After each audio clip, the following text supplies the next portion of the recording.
Hello, everyone. Josh Cooper, Predators insider for the Tennessean here, along with Stu Grimson, Predators color analyst. Stu, good to have you as always. Great to be here, Josh. All right. Well, we're going to discuss tonight's game against the Florida Panthers and kind of preview the week a little bit here.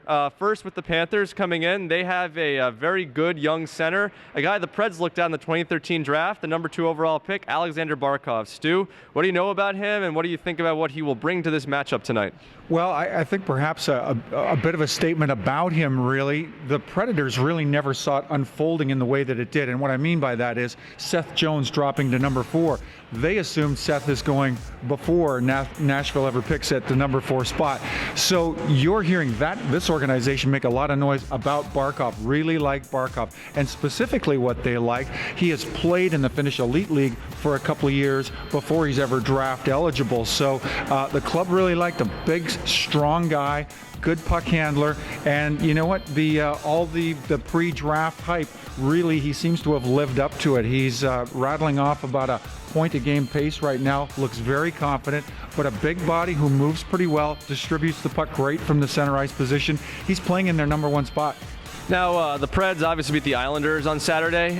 Big win for the team, and it seems like the confidence level of the team, just being around them, has picked up quite a bit. Have you noticed that as well, and what did that win really do for the team? Well, the interesting thing is, the club, I think, even in some of the losses, Josh, has played really well. Just didn't get the result that they wanted. And you're comfortable with that for a certain period of time. But at some point, you need to be rewarded. You need to succeed to really restore that confidence, because over time, if you don't, the collective confidence of a group starts to sink. So absolutely, you could see the way they practiced this morning, pregame skate, pretty loose, a lot of jump out there. Guys are feeling pretty good about their game. I think it's almost helpful to talk more in terms of what if they hadn't got a win in that last game. Right. They walk out of it 1-4, and I'll tell you what, everybody's starting to squeeze the sticks a little tighter. Everybody's feeling just a little bit more tense about their station in life right now, even though it's early. And I think the nice thing coming out of the other night was that the power play is clicking, and that we've seen when they're successful, the power play is going well. Now, the Los Angeles Kings come here on Thursday, a team that I think may be the most talented group in the league. Very big, strong, mobile, can score, great defense, great goaltending, and Jonathan Quick. How do you see that one unfolding for Nashville? Yeah, they'll have their hands full, without question. I agree with you. LA is really, this is a group that just a couple of years ago ran the gamut. They won it all. And they're very strong. They're very talented. They got a lot of character guys. They're really responding well to the instruction of Daryl Sutter, head coach Daryl Sutter.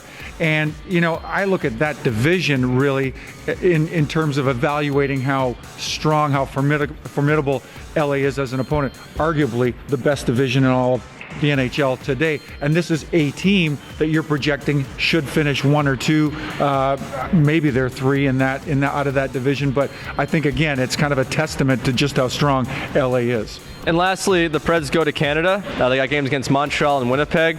Stu, you were a player. Obviously, a lot of guys on the Preds are from Canada. A lot of guys in hockey are from Canada. What are some of the distractions, the pitfalls you kind of have to look out for as a player when you go to Canada on that first trip? Yeah, and I think highlight this market to kind of make the contrast or make the point. This is a fairly low-key market in terms of hockey and its impact here. The guys have a very manageable routine. When you play in a market like Montreal, Winnipeg has grown to this, markets like that up in Canada, you've got a lot more to incorporate in your everyday routine. So that's a bit of an adjustment for the guys going forward. You're going to see a lot more media in and around the team when we're up there. So the guys will kind of have to accommodate that. But the thing that kind of balances that out, most of our guys are from there, and the game is so well received up there, so well followed up there.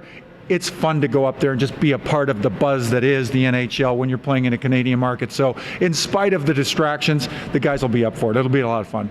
Sounds good. All right, Stu, thank you. And thank you for watching. Make sure to follow us. Go check us out online and enjoy the game tonight.